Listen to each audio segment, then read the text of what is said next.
All right, welcome into Barbecue for Newbies. I'm your host, Kurt Mueller, joined by the pitmaster of Smokin Rack out of Jacksonville, Florida, Mr. Randy McKnight. Randy, thanks for coming on the show. Yeah, glad to be here. So for our listeners, give you a little bit of context. I first met Randy way back in March at the Fire Ant Festival down in Ashburn, Georgia. And Randy was cooking the Steak Cook-Off Association competition along with us, as well as the GBA. So we were cooking partners. We had a great time and ran into Randy again this past weekend in Savannah. So I thought Randy would be a great guest to have on the show and just tell us about his journey. And, Randy I think you started with SCA, right? Isn't that how you got into all this? Yeah, years ago, probably about 8 years ago, I got into barbecue. I did a couple, my very first contest I ever did was a KCBS Pro up in Jacksonville. It was up in Bernardino Beach, like 110 degrees out. And it was a good experience, but I think I finished like middle of the pack, and there were some pretty big teams there. And then I just, on average, I'll do maybe 1-2 barbecue competitions a year. But, I've been involved in the SCA now for the past 5 or 6 years. Been to Fort Worth World Championship 3 years in a row. I'm already invited back for next year.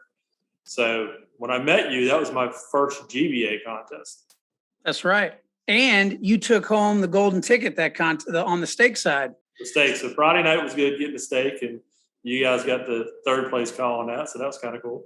It was a lot of fun. So take us back then. I mean, how did this whole barbecue steak journey even start? Does it go back to like your childhood, or is this something that's like a newfound passion? Well, I grew up in Pittsburgh, and my family, we did a lot of catering, and we had a restaurant for a couple of years. And I moved to Florida. Of all things, I was a manager at Crystal. There you go. A couple of years. And then I got into landscaping business. And then I started tailgating for all the Jaguar games. And I think back then I was cooking on a gas smoker, and I thought my barbecue was the best in the world. And my friends all ate it and thought it was good. And then they had an amateur series here in Jacksonville where you went out the first month, they taught you chicken, then they taught you ribs, and they taught you pork, then brisket, and then combined them all together. And I did that for about an 8-month series and learned that there was a lot I need to learn about barbecue. Sure. And my barbecue started getting better and better at the tailgates, and that kind of grew into just we used to do one up in Jacksonville every year at Flamingo Lakes, and David Haskett, the promoter up there, he got into steak somehow. Said, "Hey, why don't we start doing some steak competitions?"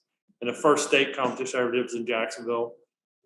And I've, started out maybe 2-3 a year. And then 2 years ago, I chased points. They have a pretty big points chase. Mm-hmm. And I cooked all over the place. I mean, between here and Texas, made 3 trips to Texas. Wow. I go to Pittsburgh all the time. My next competition for steak is up in Pittsburgh. I grew up in Pittsburgh. And there's a competition right outside my hometown. So I'm going up there on the 27th to cook that competition. That's awesome. So you might be our first guest on the show that started on the SCA, the steak side of things.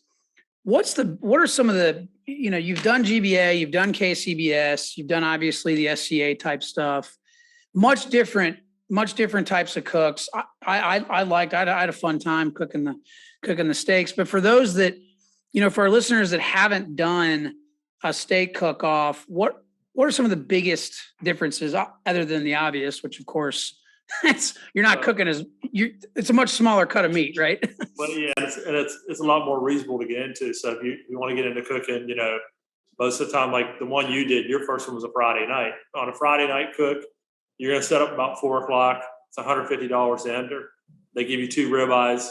You cook them both, turn in your best ribeye. Your one's a practice steak. But a lot of times they'll have an ancillary to go along with it. It might be chicken wings. It might be anything with beef. It could be anything with pork. And I got into the ancillaries. I started doing Wellingtons. I started making beef Wellingtons. So as an appetizer. And I started hitting pretty good on there. And then, I had a couple of first places. And then they had anything spam contest down in Brooksville, Florida. And I made a spam Wellington. I won first place with it. How about that? And since then, I've won in spam Wellington, breakfast Wellington, turkey Wellington, crab cake Wellington. I've just done pretty much everything in Wellington.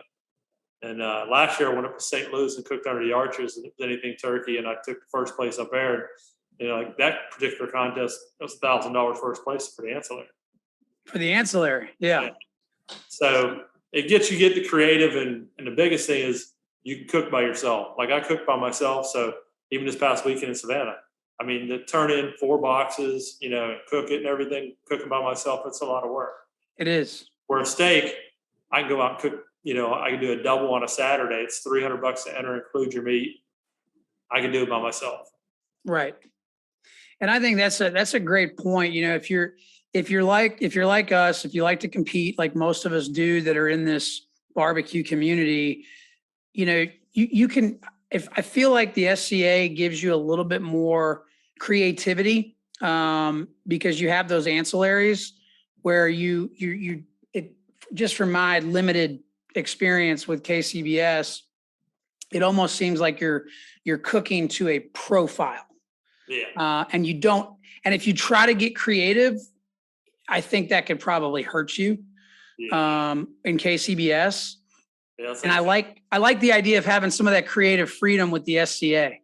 I was like Friday night we did that little rib contest, and at home I used a little bit of cherry rub on my ribs, and I used a cherry rub on Friday night, and I didn't score well with it. So Saturday, I took the cherry rub away from it, and my scores were better on Saturday.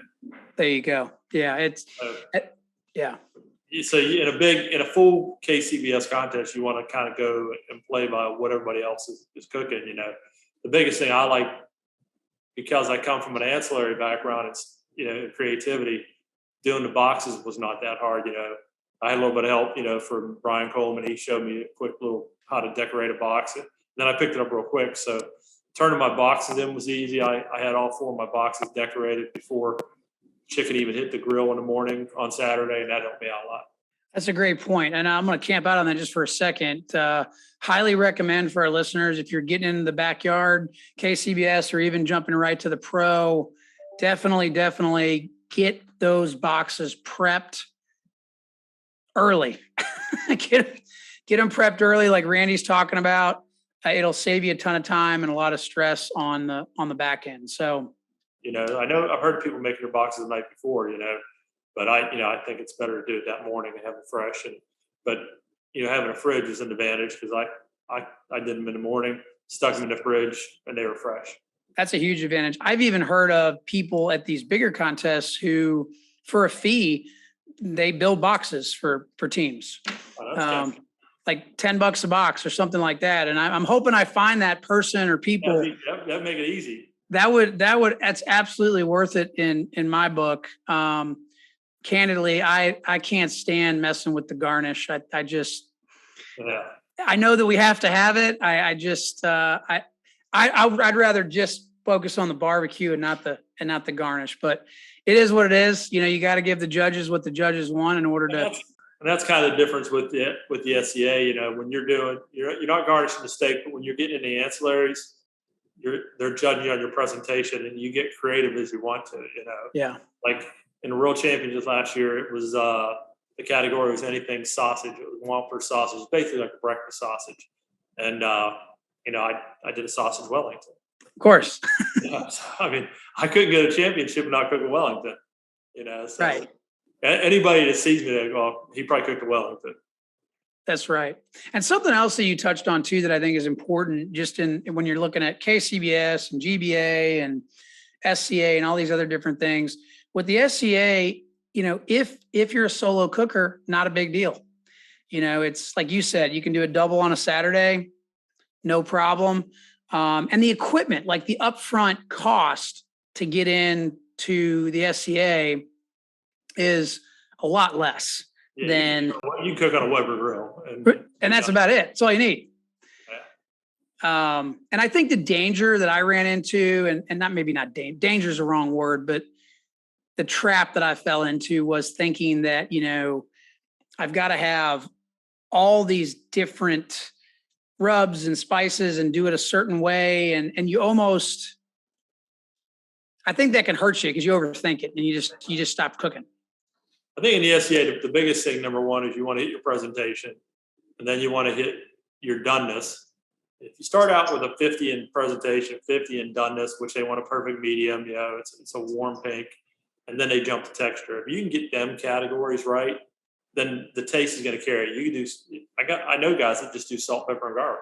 Right. Like a buddy of mine, Jim Bowe, he swears by Walmart salt, pepper, and garlic, and he does good at it, And people think you got to put the grill marks on. You don't. You could sear it. I mean, it's got to look pleasing to the judges. But if you're going to sear it, it's got to be seared evenly the whole way across. Right. Grill marks on it. The grill marks got to be even the whole way. In fact, you seared yours because, we did. We seared ours because our grill marks were not good. Yeah, we did. Yeah, I remember I told you, I said, just go ahead and sear it. No, like I said, you pulled a third place, and there were some good cooks here that night. Yes, there was. And I think a lot of that had to do with the fact that, I don't think we were overthinking it. I think we were just cooking a steak. Now, granted, there may have been some adult beverages there involved here and there, but, I think we were just cooking a steak, and I think that really helped us. But you were all having fun doing it too, though. I mean, we were. You really didn't care, and that's sometimes the best is sometimes when you do overthink barbecue and anything, any cooking competition. If you're not having fun doing it, don't do it. I have friends that'll say, well, you win all the time. You're making money. I'm not making money. You're not making money at barbecue. That's for sure. Number one. So that you get that myth out of your head, I mean, I don't know anybody that's going to make a living off of cooking barbecue or steaks or whatever. You're exactly. It's very few. I can assure you that this is by no means a retirement strategy. And I've been watching that Barbecue USA, and hopefully that catches on, on the Food Network, where you were all on it, a couple weeks ago, and I think that's a good show to kind of showcase what the sport is, but they don't really touch on a lot of what goes on behind the scenes on getting everything ready. Right. And that's, I'm glad you brought that up, because that is some feedback I've heard from a few people that they wanted to see more of the how to, how do you season? How do you inject? How do you trim? And I've had to explain to them, the show was really never designed to be that way. It was more of just showcasing competition barbecue. Yeah, and the other thing that most people don't understand, and you know this, is that a lot of times those top teams like that, they're not going to give away their secrets for free. No. So, anybody tells you they're going to give you a tell-all class, they're not being truthful. Right.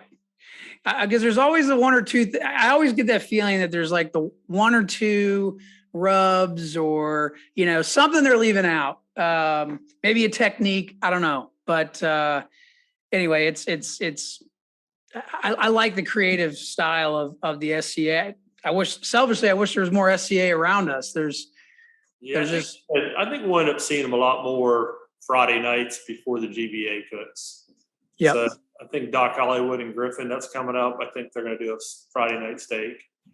And that was really my first GBA contest I cooked. So that's right. And the only reason I probably did the GBA because I knew there was a steak Friday night. So I thought, okay, I could do a steak Friday night. And it was a fairly reasonable entry fee to get in to the GBA. And because when you start out in, if you're spending $300 just to enter, and then you're buying all your meats, and it's a 4-meat, I know people are dropping $250, $300 on a brisket. They're dropping a couple $100 on ribs. I do buy a good brisket, a Snake River's black, but I don't go crazy with the ribs or the pork. Right. Well, it's to the point now, at least in the pro level, and probably, to some degree in the backyard division, that you have to have a Wagyu brisket. You have to have, Springer Mountain Farm chicken. I mean, or you're basically starting, half a lap back, so to speak. Yeah. But at the end of the day, too, it's funny because like at the Savannah comp, we had a snafu with our meat. It was supposed to come in from Texas. It didn't. Nobody's fault. Package got damaged, whatever. Yeah. And so we had to scramble and I literally went to Publix and bought like a choice flat. Yeah. And I thought we cooked it great. I mean, we got 24th place in brisket with a choice. So I'll take it. But to your point though, like you don't necessarily have to like go out and spend $600, $700, $800 on comp meat because it'll eat you up literally and figuratively. Then you throw in gas and you throw in entry fees. And so you're pushing $1,500. Yeah, I was lucky for that contest this past weekend. A little over 2-hour drive from the house. And I got to camp out in the RV, so that saved a lot of money right there. But you go to a competition, you're dropping 3 nights at a hotel, your gas, food. It adds up real fast. It does. It adds up a lot. If you don't get any calls, that makes it a little worse. That's even worse. And it's also nice to get a check every now and then too on some of those calls. All right, so let's shift gears. I wanted to chat about. So you cooked a very interesting competition, and actually you won the GC. You won the Grand Championship or won the Grand Champion title, and this was at of all places, the Atlanta Motor Speedway, which is like an hour south of Atlanta. So you literally cooked while camping out in an RV on the track.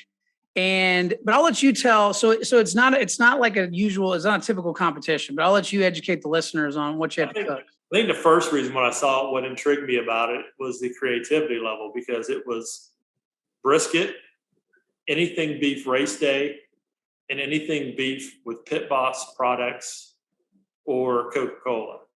So that right away intrigued me. And then it was a $350 entry fee, but that covered your camping Thursday through Monday. So, and it was a double site. I was talking to guys around me that paid $300 for the weekend for a single site. So basically, it was $50 to enter the contest. Right. The brisket was a given. Normally it's pork. So the brisket, I knew what I wanted to do for that. Anything beef race day, I ended up doing a beef tenderloin sandwich, and for anything beef with Coca-Cola, I had to do a Wellington. Naturally, yeah. So I had to be Wellington. So that just intrigued me there to be able to get creative, and they were letting you turn in them entries on a platter or anything you wanted. You didn't have to put it in a box. So anytime you're limited to a box, that limits your creativity level of what you could put in it. So the brisket had to go in the box, and so that was not a big deal doing the brisket, but I bought platters and plates for everything else and tried to keep it somewhat reasonable. So I bought a whole tenderloin that was going to cover my beef tenderloin sandwiches and cover my beef Wellington. And that's the cool thing about, so that was, and for our listeners, that competition was in association with the GBA. So it was not a sanctioned event, but the GBA was basically partnered up with the Georgia Beef Board and provided the judging, provided the format for it. So to Randy's point, it allowed a lot more creativity. And for those out there that like creativity, those are the types of contests I think that you should really check out, along with the SCAs that are on a Friday night, because they have those ancillaries, desserts, chicken wings, those types of things. If you want to get more creative, which is something I'm working on. I'm more of the cook it to a profile, just head down, like don't, I know that creativity needs improvement. Yeah, and I think KCBS, they've been trying to throw in some oddball, like a Friday night, like this past weekend it was ribs, or, maybe they'll throw in a dessert contest or something. And I think that helps, especially if it's a husband and wife cooking and the wife's really not into barbecue, she'd get creative and bake a dessert or something, But a lot of wives are out there cooking right with their husbands. So, and there's women that cook by themselves. So I'm saying it could be the husband that wants to do the creative side, or the wife that wants to do creative side. And I think that's, again, going back to the SCA, that's what I like about the creativity. So going back to that contest there at Raceway, so it was kind of nice. We got in there Thursday, camped out, and they had all the warm-up race and everything. And the only bad thing, you had to be self-contained. So we all brought generators and had to have enough water. They had water at a dump station and everything for your gray tanks and everything. So put my brisket on. I'm still low and slow.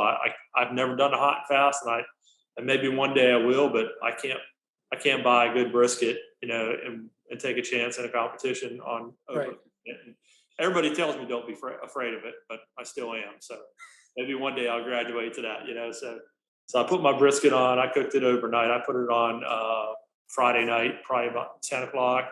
Let it go through the night, and everything was running smooth. And then I had the tenderloin. I put the tenderloin on. I smoked it to medium rare because I was going to use it for sandwiches and for the Wellington. So I thought everything was pretty much running on time, and was cooking by myself. A buddy of mine was helping out a little bit, but he wasn't really in the trailer the whole time. And so the brisket window was from 12:45 to 1. Well, I sliced the brisket about 12:30, got it all the way I wanted to put it in a box. I set it back in on the smoker to warm it up a little bit with a little bit of au jus, and walked back in the trailer to clear a spot on the counter to do it. And when I did it, I knocked the butcher knife. The butcher knife fell straight in the middle of my foot. And it was kind of caught me off guard and maybe shock or anything, but it's squirting blood, and I'm down on the floor trying to put a compress on it, trying to get it to stop bleeding. And finally, I see my buddy Jim. I yell at him. I say, "Hey man," I says, "Can you come in here and help me?" I says, "I need you to call EMT, and most importantly, I need the brisket in the box, and I need the brisket to be turned on." Right. So I'm laying on the floor of the trailer with it bandaged up, trying to get it. And I had 2 or 3 EMT guys in there. My buddy Jim Bowe's in there. Daryl Strickland, Lang Smokers, he turned his brisket in. He came down. He's helping. So they're in there and they're asking me, "How do you want it?" I said, "It's already sliced. Just, put a little sauce on it, put it in the box, and make sure it looks pretty." Yeah. I never even saw what it looked like. So, and by that time, the EMT moved to the edge of the trailer, and I'm blocking the door, and they literally passed the box of brisket down to like 3 EMT guys out into the park, into the field, and they got down there and they went and turned it in. And after they bandaged me up, they said, "Well, you probably need stitches, but you could finish the contest." I said, "Well, yeah, I'm definitely going to finish the contest." Right. And so I got bandaged up, and all the EMT guys, they all tasted my brisket. And they're all like, "Man, this brisket is good." So I kind of had a good feeling about it, but I wasn't sure. Right. I went on. I turned in for anything with Coca-Cola. I made a Coca-Cola beef gravy, and I did my beef Wellington with a Coca-Cola gravy on it. Turned that in, and then I did anything race day. I did some beef tenderloin sandwiches on some croissants, and they turned out phenomenal. I want to say when it came down to awards, I was first in brisket, maybe third in the Wellington, and fourth in anything race day, something like that. But it was enough to pull off a grand championship. Yeah, that's awesome. So yeah, he, even with, a couple of stitches, because you had to get a couple of stitches later on, right? Yeah, after awards, I got 4 stitches in my foot. So if Randy gets 4 stitches, he still turns his box in on time, and yours truly doesn't get any stitches and misses the pork turn in last weekend. So there it is. That's some good stuff there. But so that's the first time you ever missed a turn in? No, it's the second time. We missed one in the GBA back in April. Interestingly enough, it was pork. Okay. We missed it. Actually, 2 teams missed it that day. 2 teams missed pork, and actually 2 teams missed ribs that day. So, I was lucky. I was parked right by the walkway going straight back to the turn in, and I just had it in my mind. I was going to have everything ready. My brisket and pork, everything was ready ahead of time. And for cooking by myself, I stressed ahead of time about getting them all turned in. And I was actually early on turning everything in, Yeah. The results weren't the best, but, I didn't get any top 10 calls, but I still had fun. There you go. You had fun. And that's a great point. I think you touched on this earlier, that look, at the end of the day, it's barbecue, it's steak, it's desserts. Like this is, this is not geopolitics, right? It's supposed to be fun. It's competitive, yes, just like everybody else, I want to win, you want to win, of course. At the end of the day though, it's barbecue. And if you're not having fun, then you probably shouldn't do it, because it's a lot of work and it's a lot of money. Yeah. This past weekend, there were some pretty good heavy hitters at that contest. I mean, There was good cooks, and I was happy with what I turned in. I think, I believe we had both Smoke Me Silly and Rooters and Tutors there. And at the time, I don't know if how the rankings have changed, if any. But at the time, those were, they were in the top 5 in the country. So, in Savannah, Georgia, we had 2 of the top 5 teams in the country. Yeah. That's pretty cool. And you're right. It was a tough field. And then you throw on top of it, you throw 120% humidity and then a monsoon rainstorm to really throw some adversity at you. And yeah, it made it interesting, but it was fun, like you said. Yep. So describe for us though, your setup, right? So you mentioned earlier, you said, look, I'm a low and slow guy. So what's your setup like? So I know you've got the RV, you've got the trailer. What are you cooking on? What are your cookers? I'm cooking on a pellet smoker. I got a Yoder Pro Cart. I think it's 640 or whatever. And yep. I love that thing. I mean, I put my brisket and pork on, cook it low and slow overnight, and then usually they're off by the time I'm putting the other meats on. And I usually keep a green egg, and then because I cook steak, I have 2 of the mini green eggs that slide out of the trailer. Right. But having a full trailer is a definite advantage in any kind of competition. When I first started SCA, cooking out of a tent, and you can't control your temperature. So it's like when I cook a steak, I have the AC on a trailer. But when it comes time for turn-ins, when I know my steaks are on the grill, I turn my AC off because that's the temperature I practice cooking at. Right. So like if you're like, I think that if you lived up north and you practice cooking barbecue in the cold weather and you come down to south and humidity's there, it's going to be a difference in cooking. Much different. But so having a full trailer, when I built the trailer, I wanted to do some barbecue. So I made it. I designed it so I could put a full fridge in there. I got a freezer, full fridge. It fits full pans of meats if for the brisket and the pork and the ribs. You're not dealing with coolers and dealing with ice and everything. Yep. That also is a huge advantage to having that. And you got to start somewhere. So if you're listening to the show and you're thinking, okay, this is overwhelming, I can't, just start somewhere. Literally, like I remember our first competition less than a year ago in September up in Cartersville, Georgia. We literally were cooking on a Rectech pellet grill and a Weber Smoky Mountain, and we had tables and tents. And if you wouldn't have known, like you might have thought that we were just tailgating for a football game. Yeah.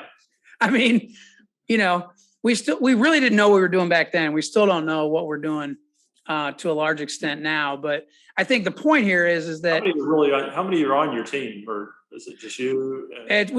Technically we have 2 officially. Sometimes we have a sub. But we had 3. Kevin left the team, just didn't want to cook as much as we were cooking. But at the same time, like he was able to cook a local competition in Aiken, South Carolina, while we were in Savannah. So that was kind of cool. Okay, that's good. But yeah, so we had 3 to start. We have 2 now. For the local competitions that we do, when I say local, I mean like within an hour. We may have 3, possibly 4. Yeah. But at the end of the day, like it's normally like just 2 of us. Yeah. It's just me, but then I have a buddy that likes to come out and cook, and I welcome him anytime he wants to come. Come help. That's exactly right. Yeah, my brisket, a buddy of mine, Jimbo, he's taught me everything about brisket this year, and my brisket has been on point pretty much every time I cook it. And I just use salt, pepper, and garlic on it. I don't SPG. I don't use any fancy rubs or anything on it, and I'm cooking low and slow, and I've been happy with all my turn-ins, so that's why I really can't go to hot and fast, because I like the results off the low and slow. Everybody says you get better sleep because you get sleep in the morning, but if you're going to get up at 4 o'clock, 5 o'clock, start cooking, with me, I put mine on at 10, set my alarm, I get up at 5, and hopefully wrap it, and then take it easy the rest of the morning. Bingo. Yeah, and I think that's another great point. Like, there's no right or wrong way to do this. It's not. A lot of people will talk about, pellet smokers are best or stick burners are best, and in my opinion, none of that even matters. The best cooker is the one that you know how to use and the one that you're comfortable with. Yeah. And I've had great barbecue from every different type of smoking device you could possibly imagine, and it's all great barbecue. And so I think a lot of times especially the newer teams, we fell into this. You overthink it. You feel like you have to get, you have to go out and buy the Jambo, the $20,000 Jambo right out of the rip. And you don't have to do that. Like, just buy the cookers that you know best. And main thing is you need to be comfortable with what you're cooking on. bingo. You can sit down and you can write down your recipe for me exactly. You can give me instructions. You can give me your rubs, your injections, your times, everything. But I'm not cooking on what you're cooking on. So if I'm cooking on a pellet grill or stumps or whatever, my cooking technique is going to be different than yours. Even if you have to learn your own style of cooking and be comfortable what you're cooking with. Just because,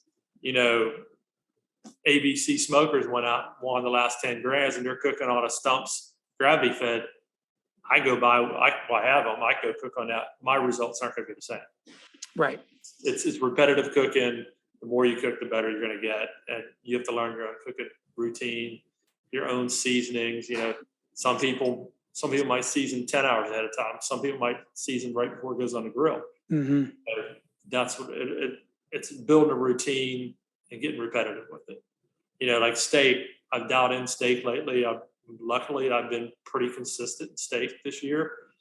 I flew up to Collinsville, Illinois, 2 weekends ago, and a buddy, set me up. He picked me up from the airport, set me up on a PK grill, and I don't normally cook on a PK. And I was lucky enough, I pulled a ninth and a fifth, Nice. Cooking on borrowed equipment. All I flew is I put in my thermometers, my seasonings. Right. But it's being repetitive in what you're cooking and your techniques. That's right. And it's no secret the reason, if you look at the top 5, top 10 teams in the country for, KCBS, for example, a lot of those teams are cooking 30, 35, maybe 40 competitions a year. Yeah. So it's no secret, like they're doing it a lot. Now, I'm not suggesting that, if you're new, you should go out and cook 40 competitions a year. It's just, that is their, that really, that's their job almost, I guess, at this point, if they're cooking that much. Yeah. So I don't know how somebody cooks. I did it with steak there for a little while. I cooked a lot of weekends, and I've kind of backed off that now just because I have other stuff I want to do in my life, and I do want to catch a few barbecue contests, and think about maybe going up and do that Doc Hollywood that's in Griffin, September, and I think they're going to do a steak Friday night. So anytime just steak, I go cook steak Friday night and then do a barbecue, I'll go do it. Absolutely, because you're there anyway. You're most teams are getting there Thursday. Some of them get there Friday morning, so you're already there. You may as well cook. Yeah. They came around when we were in Savannah on the Friday night and said, "Are you guys doing the rib cook off tonight?" And we hadn't planned on it, but I said, "You know what? We're here. You might as well cook and practice." We didn't do very well. We got 21st, but you may as well practice. Yeah.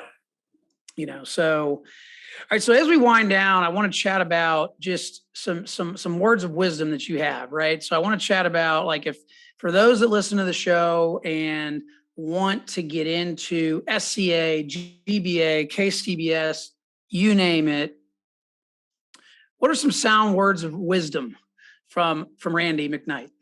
Well, I would say, and I'm not just trying to push the SCA. If you want to think about doing any competitive cooking, check out the SCA.